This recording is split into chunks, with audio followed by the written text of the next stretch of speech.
어떻게 행해야 하는지를 알려주려고 하고 있습니다.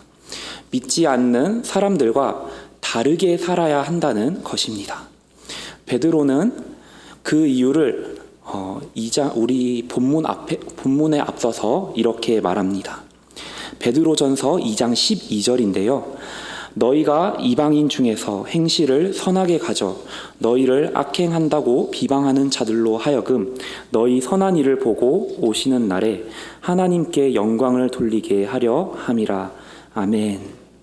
이렇게 말씀하면서 하나님을 위하여 인간의 제도에 순종하라고 말씀하고 있습니다.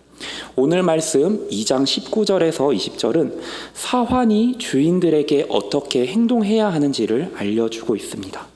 사환은 지금으로 치면 돈을 받고 고용된 종, 바로 우리들을 뜻합니다. 이 사람들은 그들을 고용한 주인들이 선하게 그들을 대하든지 심술궂고 사악하게 행하는 그런 주인이든지 두려워함으로 순종하라고 합니다. 선을 행했는데도 고난을 받는 일을 참는 것이 하나님 앞에 아름답다라고 말씀하고 있습니다. 하나님께서 그렇게 행하는 것을 기뻐하신다는 뜻입니다. 혹시 인간의 모든 제도에 대해서 순종하고 싶지 않은 분이 계십니까? 저도 그랬는데요.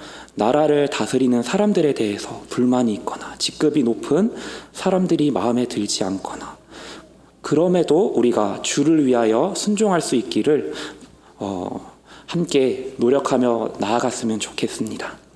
하나님을 생각하고 예수님께서 가신 그 길을 따를 때 우리는 영혼의 목자이시고 감독이신 예수님의 길을 갈 수 있을 줄 믿습니다.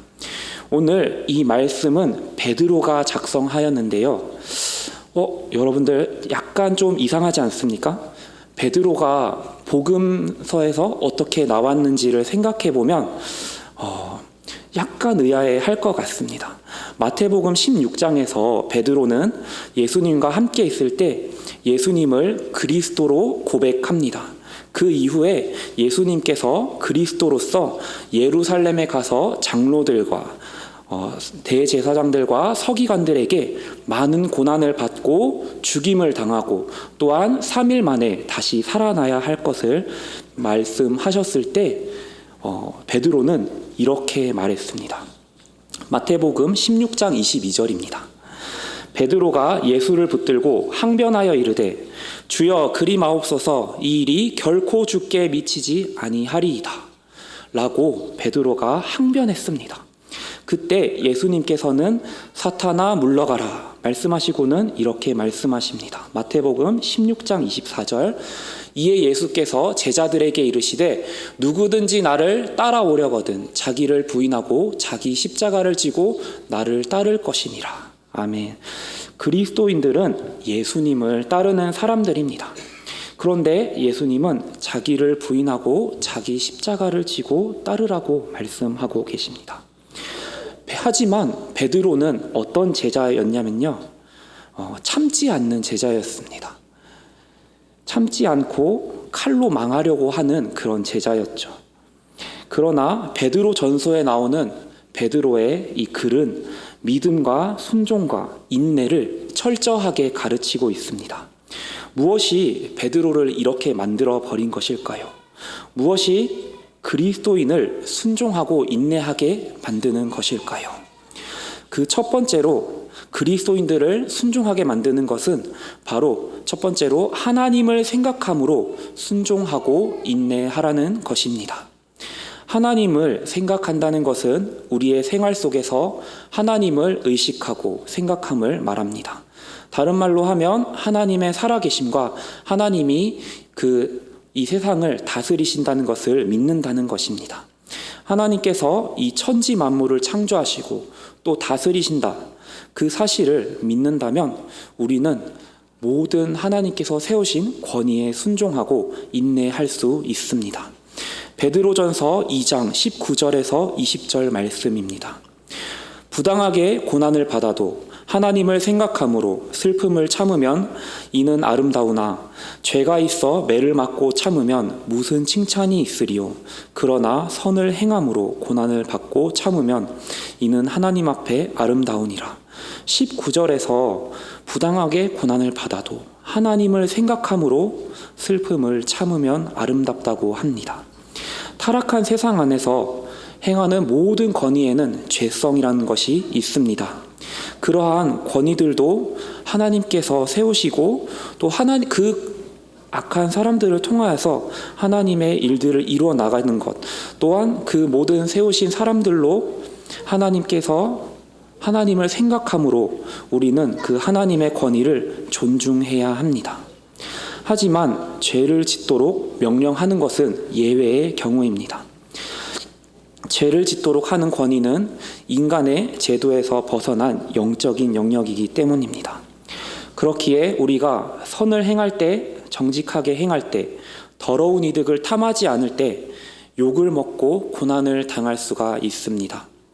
베드로가 말하는 것처럼 사환을 고용한 주인이 악한 사람인 경우 악한 방법을 사용하려고 할 것입니다. 하지만 죄를 범하지 않으려고 할 때마다 우리는 욕을 먹고 선을 행하려고 할 때마다 고난을 받게 될 것입니다. 하나님께서 우리와 함께 하시며 모든 일에 관여하시며 결국 모든 악행에 대해서 대가를 치르게 하실 그 하나님이 우리의 하나님이신 줄 믿는다면 그 믿음으로 인하여서 우리가 하나님을 생각할 수 있습니다. 하나님과 함께 하나님 앞에서 살아가는 사람은 순종하고 인내할 수 있다는 것입니다. 또한 주인과 사환의 관계뿐만 아니라 모든 관계 속에서도 마찬가지입니다. 특히 우리 스스로의 문제에 대해서도 우리 스스로의 죄성에 대해서도 마찬가지로 적용됩니다. 세상이 악해서 유혹을 받을 수가 있기 때문입니다. 어떤 사람은 믿는다고 하면서도 이렇게 고백합니다. 이 세상에서 살아남으려면 더러운 이득을 탐해야 합니다. 그렇지 않으면 절대로 이 세상 사람들을 이길 수가 없습니다. 올바르게 살아서는, 정직하게 살아서는 이 세상에서 살아남기가 힘듭니다. 라고 말하는 사람들이 있습니다. 하지만 그리스도인들은 세상의 사람들을 이기기 위해서 살아가지 않는 줄 믿습니다. 같은 그리스도인들을 이기기 위해서도 살아가지 않습니다. 오직 하나님께서 우리에게 선물로 주신 가치는 이 세상의 승리가 아니라 우리가 누릴 수 없었던 영원을 누리게 하시는 사망에서의 승리입니다. 이 세상에서 사람들은 자기 목숨을 위해서 살아갑니다. 하지만 우리는 하나님을 생각해야 합니다. 베드로가 예수님께 꾸중을 들었을 때도 예수님께서는 이렇게 말씀하셨습니다. 네가 하나님의 일을 생각하지 아니하고 사람의 일을 생각하였구나. 하나님의 일을 생각한다는 것은 자기 목숨보다 하나님의 일을 생각한다는 것입니다. 하나님의 일을 위하여 그리고 예수님을 위하여 나를 드리는 것만이 진정한 생명을 얻는 길입니다. 이것을 가장 먼저 우리에게 보여주신 분이 계십니다. 베드로가 자기의 십자가를 지고 살아갈 수 있는 방법을 제시해 주시고 또한 보여주신 분, 바로 예수님입니다. 그리스도인들이 이 세상 가운데에서 순종하고 인내할 수 있는 두 번째 방법은 예수님의 자치를 따라 순종하고 인내하는 것입니다. 예수님께서는 가르치셨을 뿐만 아니라 본을 보이셨습니다. 오늘 말씀 베드로전서 2장 21절로부터 23절의 말씀을 함께 읽어보겠습니다.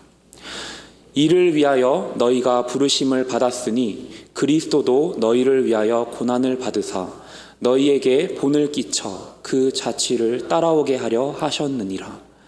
그는 죄를 범하지 아니하시고 그 입에 거짓도 없으시며 욕을 당하시되 맞대어 욕하지 아니하시고 고난을 당하시되 위협하지 아니하시고 오직 공의로 심판하시는 이에게 부탁하시며.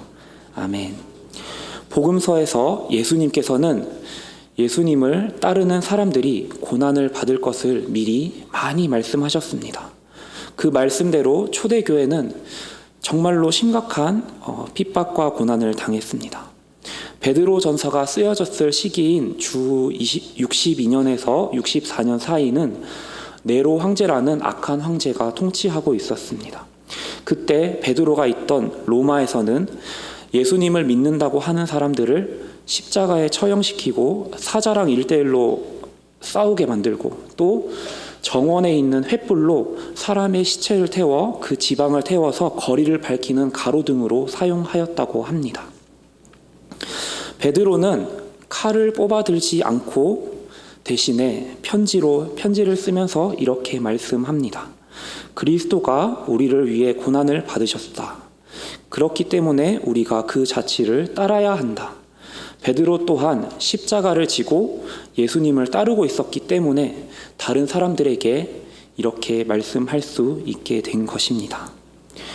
예수님이야말로 이 세상 가운데서 가장 선한 분이셨지만 욕을 당하시고 고난을 당하셨다라고 말씀하고 있습니다. 하지만 예수님께서도 공의로 심판하시는 분에게 부탁하셨다 이렇게 말씀합니다. 하나님을 생각함으로 하나님께서 공의로 심판한 것을 아시고 그것을 굳게 믿으시고 부탁하신 것입니다.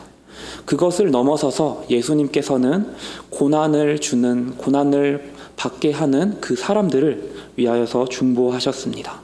저들의 죄를 용서해달라고 기도하셨습니다.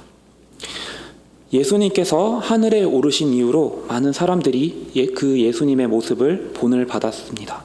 그리고 그 자취를 따라갔습니다. 스데반도 그렇고요. 12사도도 그렇고 초대교회의 수많은 성도들이 그렇게 하였습니다. 또한 우리 시대의 수많은 선교사님들 그리고 처음 복음이 전해진 지역에서 처음 믿음을 가졌던 그 믿음을 지켰던 사람들이 그렇게 행하였습니다. 자기의 삶을 들여서 예수님을 다른 사람들에게 전하거나 하나님의 명령을 어길 수 없어서 우상을 섬길 수 없어서 죽어간 사람들이 바로 그런 사람들이었습니다. 저의 이야기를 조금 하자면요. 저는 모태신앙입니다. 그런데 저는 모태신앙으로 이런 순교자들의 이야기를 많이 들으면서 자라왔습니다. 설교의 예화로 등장할 때도 있었고요. 어떤 때는 수련회에 가서 그런 이야기를 들을 때도 있었습니다. 혹시 여러분들은 그렇게 예수님을 위하여서 죽어간 사람들이 이해가 되십니까? 저는 당시에 잘 이해가 되지 않았습니다. 저는 이런 사람들 때문에 스스로를 그리스도인이라고 말할 수도 없을 만큼 부끄럽게 살았습니다. 제가 감수성은 좀 메마른 사람인데 상상력은 조금 풍부합니다. 그래서 저는 가끔씩 이런 생각을 했습니다. 내가 만약에 하나님을 위하여서 목숨을 버릴 수 있을까? 그런 생각을 하면서 저는 한 가지 결론에 다다랐습니다. 첫 번째 생각은요. 먼저는 깔끔하게 아무런 고통 없이 한 방에 주님 곁으로 갈 수 있다면 정말 그것은 내가 할 수 있겠다. 하지만 만약에 초대교회 사람들처럼 그리고 또한 우리의 시대의 일제시대처럼 고난을 당하면서 그것을 버티면서 하나님을 계속 사랑할 수 있을까? 하나님을 사랑한다 고백할 수 있을까? 질문했을 때 그거는 좀 아니다. 그럴 경우에는 일단 먼저 목숨을 살고 그 다음에 다시 마음속으로만 예수님을 고백하자. 그렇게 잘 믿으면 천국에 갈 수 있지 않을까? 그것이 저의 결론이었습니다. 왜 그랬을까요? 저는 성경을 몰라서 그런 것이 아닙니다. 성경을 알았기 때문에 오히려 성경에 나오는 사람들과 비교해서 너무나 부끄러워서 스스로를 그리스도인이라고 드러낼 수가 없었습니다. 그리고 저는 그런 저와 그런 사람들의 차이점이 뭘까? 그런 순교자들과의 차이점이 뭘까? 정말 수없이 많이 생각했습니다. 저는 십자가를 지고 예수님을 따르는 사람들이 그때는 특별한 줄로 생각했습니다. 저는 저 위대한 사람들처럼 하나님의 부르심에 응답할 준비도 되지 않았고 고난받기도 싫었기 때문에 어떤 찬송가나 복음성가도 조금 걸러서 불렀습니다. 여러분들도 그런 설교를 들은 적이 있을 겁니다. 가나안 땅을 두고 불평불만했던 사람들이 하나님께서 내 귀에 들린 대로 행하겠다, 행하리라 하는 그 말씀 때문에 저는 그런 찬양들을 부르기 정말 힘들었습니다. 정말 웃기죠? 정말 교만하기 짝이 없습니다. 내 귀에 들린 대로 행하리라 하는 그 말씀 때문에 저는 목숨을 다해서 하나님만 섬기겠습니다 하는 그런 가사나, 아니면은 하나님께서 어디로 보내시든지 저는 그곳으로 가서 하나님을 섬기겠습니다 하는 그런 가사나, 목숨을 다해서 내 목숨을 잃어도 하나님을 사랑하겠습니다 라고 고백하는 그런 가사가 담긴 찬양을 부르지 못했습니다. 그런 가사가 나오면 혹시나 내가 그런 가사를 불렀을 때 하나님께서 그렇게 행하실까봐 어찌나 무섭던지요. 진짜 그렇게 하시면 어쩌지? 생각하면서 그 가사를 쳐다보며 마음속으로 읽으며 하나님께 기도했습니다. 하나님, 저는 절대 바라지 않습니다 라고 생각하면서 기도하면서 그런 시간을 보내왔습니다. 그런데 반면에 어떤 사람들은 죽기까지 예수님을 포기하지 않고 이 세상의 고난에도 쓰러지지 않으며 굳건하게 신실하게 신앙을 지켜냅니다. 과거의 저의 모습과 예수님의 십자가를 따를 수 있었던, 예수님의 그 자취를 따를 수 있었던 사람들과의 차이점은 뭘까요? 저는 믿는다고는 고백을 했었지만 믿는 사람처럼 행동하지 않았습니다. 예수님의 자취를 따르려고 하는 그런 의지가 없었다는 것입니다. 그렇기 때문에 인내하려고도 하지 않았고 순종할 생각이 들까 봐 두려워했습니다. 그런데 어느 날 하나님께서 저를 변화시켜 주셨습니다. 예수님의 자취를 성경 말씀을 보고 읽고 변한 것은 아닙니다.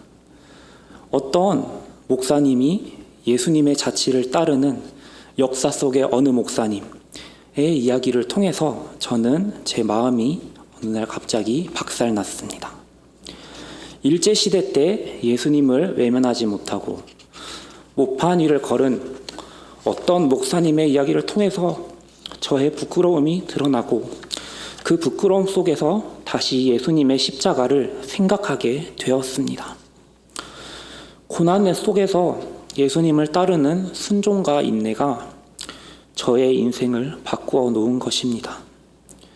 비록 성경을 통해서 그렇게 바뀌어진 것은 아니었지만 예수님의 자취를 밟는 사람을 통해서 저의 인생은 바뀌어지게 되었습니다. 그리고 저도 마음을 고쳐먹고 예수님을 따르기로 하였습니다. 예수님께서 가장 먼저 본을 보이셨습니다. 그 본을 따라서 자기 목숨을 하나님께 드려 하나님을 생각하며 하나님의 뜻대로 사는 사람의 인생을 통해서, 그 거룩한 삶을 통해서 누군가 예수님을 만날 것입니다. 그 거룩한 삶이 여러분들의 삶이 되기를 정말 기도하겠습니다. 예수님을 따르다가 고난을 받는 복이 넘치시기를 바랍니다. 그렇다면 질문할 수 있을 것 같습니다. 지금은 다릅니까? 전도사님, 지금은 어떻습니까? 지금은 하나님을 생각하며 고난 받을 수 있습니까? 예수님의 자취를 따라 순종할 수 있을 것 같습니까? 제가 뭐라고 대답할 것 같습니까? 네, 저는 전혀 두렵지 않습니다, 성도님들. 그래서 나쁜 사람들이 저를 고문하면 제가 그래도 그 고문에도 불구하고 예수님을 고백하겠습니다 라고 저는 지금 대답할 수는 없을 것 같습니다. 그래서 하나님께서는 그런 저를 위해서, 그런 우리를 위해서 계속적으로 우리와 함께 해주십니다. 우리가 그 함께 하심으로 능력을 얻을 수 있습니다. 그리스도인들이 인내와 순종을 할 수 있는 세 번째, 예수님께서 주신 능력으로 인내와 순종을 할 수 있습니다. 베드로전서 2장 24절 25절을 함께 읽겠습니다. 친히 나무에 달려 그 몸으로 우리 죄를 담당하셨으니 이는 우리 죄에 대하여 죽고 의에 대하여 살게 하려 하심이라. 그가 채찍에 맞음으로 너희는 나음을 얻었나니 너희가 전에는 양과 같이 길을 잃었더니 이제는 너희 영혼의 목자와 감독 되신 이에게 돌아왔느니라. 아멘. 예수님께서 우리의 죄를 담당하셨습니다. 우리를 죄에 대해서 죽고 의에 대하여서 살게 하시기 위해 예수님께서 죽음을 당하셨습니다. 예수님의 고난이 우리에게는 회복이 되었습니다. 그리하여서 길 잃은 양 같은 우리를 영혼의 목자이신 예수님에게 돌아오게 하셨습니다. 믿음이 무엇일까요? 저는 예전부터 계속 믿는다고 말해왔습니다. 나는 믿습니다 말하고 아무것도 하지 않는 것이 믿음이 아닙니다.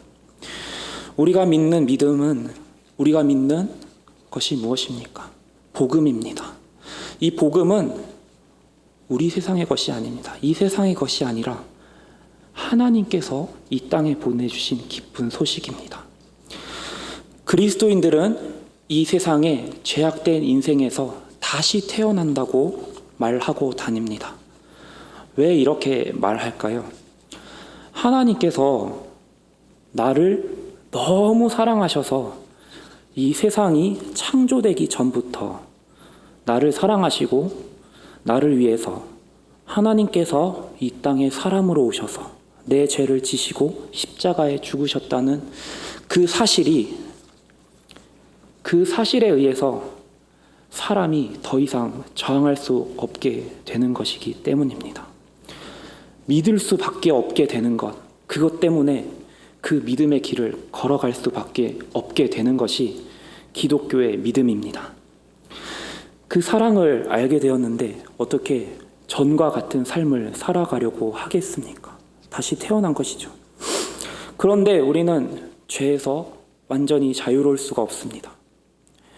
영혼의 목자 되신 예수님께서 나를 따르라 라고 말씀하시는데 우리는 계속해서 실수하고 실패를 연달아 합니다. 그런데 그 사실을 아십니까? 이전의 삶과 달라진 것이 하나 있다는 것입니다. 이전에는 저는 예수님을 따를 수 없다는 사실이 슬프지 않았습니다. 이전에는 실수해도 회개만 하면 봐주시겠지, 용서해 주시겠지, 그렇게 생각했습니다. 그런데 왜 이렇게 하나님의 계명을 따를 수 없다는 사실에 눈물이 흐르게 되고 하나님의 뜻대로 살아갈 수 없다는 것이 왜 이렇게 답답하고 분노가 생기게 된 것일까요? 우리의 영혼의 목자 되신 예수님께서 우리로 죄에 대하여서는 죽고 의에 대하여서는 살게 하셨기 때문입니다. 하나님을 생각하며 우리의 영혼의 목자 되신 예수님의 자취를 따라서 우리는 살아갈 것입니다. 그런데 성경은 그렇게 살면 고난받을 것이라고 합니다. 저는 여전히 고난을 좋아하지 않습니다. 그래서 하나님께 이렇게 기도합니다. 하나님 은혜를 베풀어 주시옵소서. 하나님 이 세상의 악에서 건져 주시옵소서 기도합니다. 예수님을 믿고 고난이 없다고 말하는 사람은 거짓말하는 사람입니다. 우리의 영혼의 목자가 예수님께서 가신 길인데 그분의 자취를 따라갔는데 과연 고난이 없을까요? 우리의 영혼의 목자이신 예수님을 점점 따라갈 때 그 고난에도 불구하고 하나님을 생각하며 우리는 그 고난의 길을 갈 수 있을 것입니다. 하나님의 일이기 때문에 우리는 하나님을 생각하며 하나님께서 우리를 이 땅 가운데 살아가게 하신 그 이유를 찾으며 하나님께서 굳이 우리를 이 땅 가운데서 부르시고 베들레헴 교회로 모으신 것을 그 이유를 찾으려고 하나님을 생각하며 예수 그리스도의 발자취를 따르며 우리는 계속해서 걸어갈 것입니다. 여러분들, 그리스도의 길을 따르는 것이 어려운 것은 당연합니다. 그러나 하나님과 함께 살아갈 때 하나님께서 인내하고 순종할 수 있는 능력을 주실 것입니다. 그것을 베드로는 베드로전서 5장 10절에서 증거하고 있습니다. 제가 읽어드리겠습니다. 모든 은혜의 하나님 곧 그리스도 안에서 너희를 부르사 자기의 영원한 영광에 들어가게 하시니가 잠깐 고난을 당한 너희를 친히 온전하게 하시며 굳건하게 하시며 강하게 하시며 터를 견고하게 하시리라. 아멘. 우리를 온전하게 하시며 굳건하게 하시며 강하게 하시며 털을 견고하게 하실 하나님의 은혜를 기대하시기를 바랍니다. 이 말씀은 능력을 주시는 하나님께서 인내해야 할 때 인내할 수 있는 힘을 주신다는 약속입니다. 순종해야 할 때 순종할 수 있는 힘을 주실 것이라는 약속입니다. 만약에 지금의 저에게 고문 기술자가 와서 예수님을 믿을래 부인할래?